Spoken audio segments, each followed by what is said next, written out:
Hello Mark, I'm junior student Sally, Li Xinyu, and my number is 35. Now I'm going to read this article. It is filmed May 2014 at Tate Salon, NY 2014. Ruth Chang, How to Make Hard Choices. Okay, let's begin.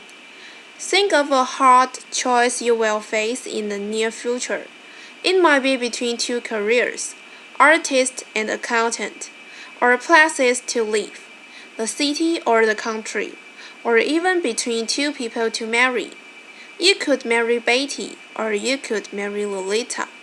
Or it might be a choice about whether to have children, to have an elderly parent move in with you, to raise your child in a religion that your partner lives by but leaves you cold, or whether to donate your life savings to charity. Chances are, the hard choice you thought of was something big, something momentous, something that matters to you. Hard choices seem to be occasions for agonizing, hand-wringing, the gnashing of teeth. But I think we have misunderstood hard choices and the role they play in our lives. Understanding hard choices uncovers a hidden power each of us possesses.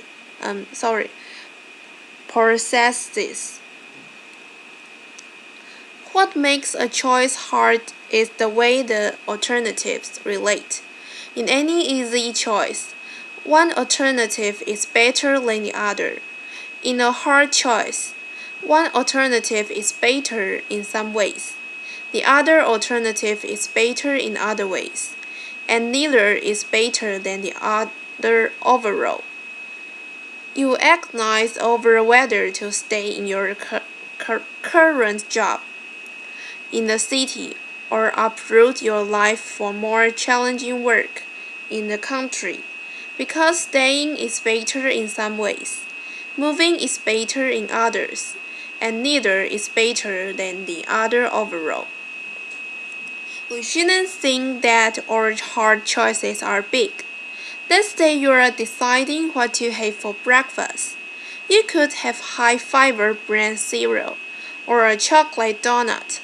Suppose what matters in the choice is tastiness and healthfulness. The cereal is better for you. The donut tastes way better, but neither is better than the other overall. A hard choice. Realizing that small choices can also be hard may make big hard choices seem less intractable. After all, we managed to figure out what to have for breakfast. So maybe we can figure out whether to stay in the city or uproot for the new job in the country. We also shouldn't think that hard choices are hard because we are stupid. When I graduated from college, I couldn't decide between two careers, philosophy and law. I really love philosophy. There are amazing things you can learn as a philosopher, and all from the comfort of an armchair. But I came from a modest immigrant family where my idea of luxury was having a pork tongue and jelly sandwich in my school lunchbox. So the thought of spending my whole life sitting around in armchairs just thinking, well, that struck me as the height of extravagance and frivolity. So I got off my yellow pad. I drew a line down the middle, and I tried my best to think of the reasons for and against each alternative. I remember thinking to myself, if only I knew what my life in each career would be like. If only God or Netflix would send me a DVD of my two possible future careers, I would be set. I would compare them side by side. I would see that one was better and the choice would be easy. But I got no DVD, and because I couldn't figure out which was better, I did what most of us do in hard choices. I took the safest option. Fear of being an unemployed philosopher led me to become a lawyer, and as I discovered, lawyering didn't quite fit. It wasn't who I was. So now I'm a philosopher, and I study hard choices, and I can tell you that fear of the unknown, while a common motivational default in dealing with hard choices, rests on a misconception of them. It's a mistake to think that in hard choices, one alternative really is better than the other, but we are too stupid to know which, and since we don't know which, we might as well take the least risky option. Even taking two alternatives side by side with full information, a choice can still be hard. Hard choices are hard not because of us or our ignorance. They're hard because there is no best option. Now, if another if there is no best option, if the scales don't tip in favor of one alternative over another, then surely that alternative must be equally good. So maybe the right thing to say in hard choices is that there are between equally good options. But that can be right. If alternatives are equally good, you should just flip a coin between them, and it seems a mistake to think. Here's how you should decide between careers, places to live, people to marry. Flip a coin. There's another reason for thinking the hard choices aren't choices between equally good options. Suppose you have a choice between two jobs. You could be an investment banker or a graphic artist. There are a variety of things that matter in such a choice, like the excitement of the work, achieving financial security, having time to raise a family, and so on. Maybe the artist's career puts you on the cutting edge of new forms of pictorial expression. Maybe the banking career puts you on the cutting edge of new forms of financial manipulation. Imagine the two jobs, however, you like so that neither is better than the other. Now, suppose we improve one of them a bit. Suppose the bank, when you adds $500 a month to your salary. Does the extra money now make the banking job better than the artist one? Not necessarily. A higher salary makes the banking job better than it was before, but it might not be enough to make being a banker better than being an artist. But if an improvement in one of the jobs doesn't make it better than the other, then the two original jobs could not have been equally good. If you start with two things that are equally good, and you improve one of them, it now must be better than the other. There's not the case with options in hard choices. So now, we have got a puzzle. We have got two jobs. Neither is better than the other, nor are they equally good. So how are we supposed to choose? Something seems to have gone wrong here. Maybe the choice itself is problematic and comparison is impossible. But that can be right. It's not like we are trying to choose between two things that can be compared. We are weighing the merits of two jobs. After all, not the merits of the number 9 and a plate of fried eggs.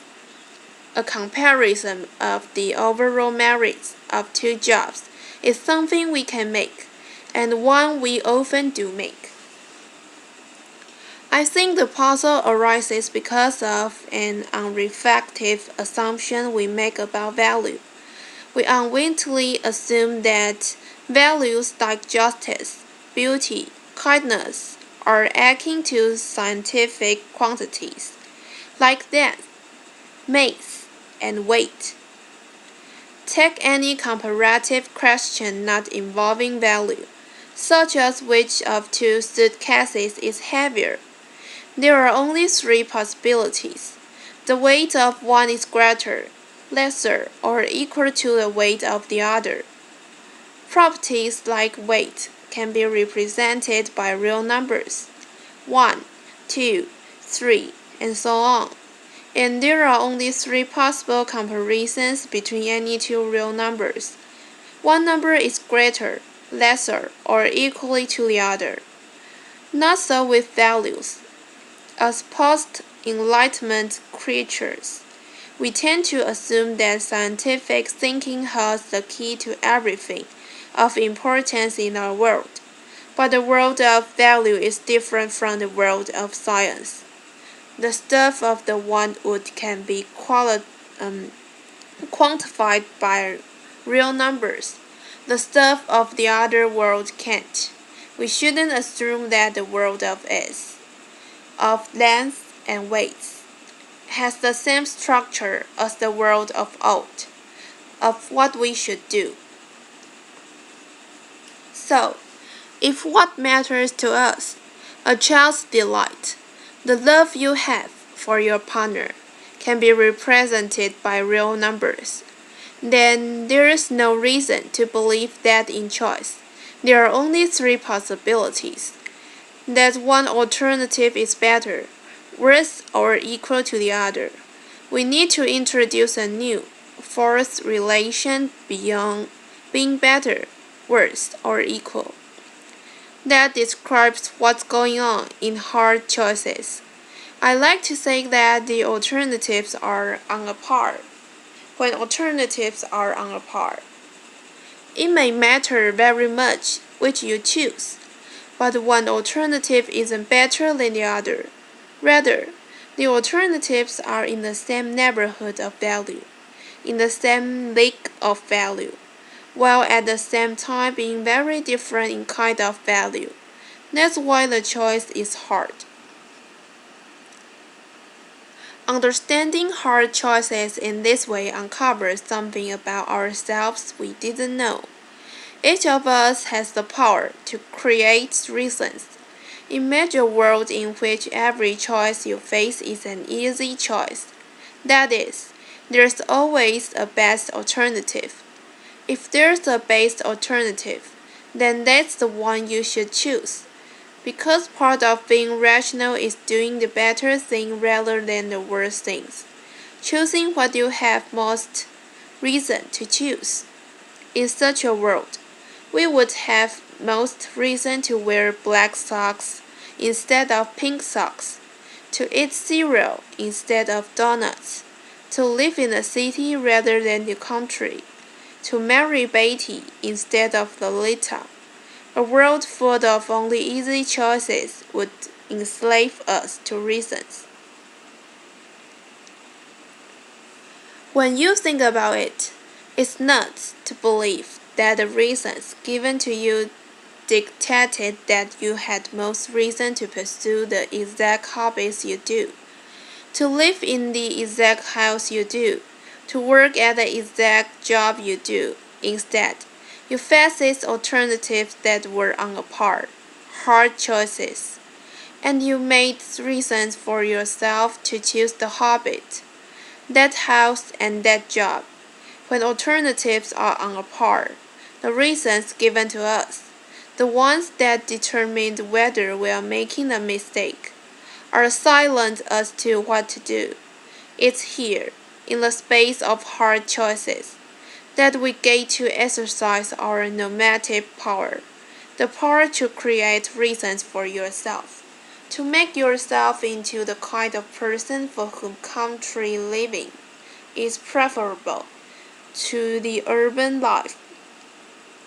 When we choose between options that are on a par, we can do something really rather remarkable. We can put our very selves behind an option. Here's where I stand. Here's who I am. I'm for banking. I'm for chocolate donuts. This response in hard choices is a rational response. but it's not dictated by reasons given to us. Rather, it's supported by reasons created by us. When we create reasons for ourselves to become this kind of person rather than that, we wholeheartedly become the people that we are. You might say that we become the authors of our own lives. So, when we face hard choices, we shouldn't beat our heads against a wall trying to figure out which alternative is better. There's no best alternative. Instead of looking for reasons out there, we should be looking for reasons in here. Who am I to be? You might decide to be a pink sock wearing, cereal loving, country living banker, and I might decide to be a black sock wearing, urban, donut loving artist. What we do in hard choices is very much up to each of us. Now, people who don't exercise their normative powers in hard choices are drifters. We all know people like that. I drifted into being a lawyer. I didn't put my agency behind lawyering. I wasn't for lawyering. Drifters allow the world to write the story of their lives. They let mechanisms of reward and punishment, pat on the head, fear, the easiness of an option, to determine what they do. So the lesson of hard choices. Reflect on what you can put your agency behind, on what you can be for, and through hard choices, become that person. Far from being sources of agony and dread, hard choices are precious opportunities for us to celebrate what is special about the human condition, that the reasons that governed our choices as correct of incorrect sometimes run out. And it is here, in the space of hard choices, that we have the power to create reasons for ourselves to become the distinctive people that we are. And that's why hard choices are not a curse, but a godsend. Thank you. Okay, thank you, Mark. I'm finished. Bye bye.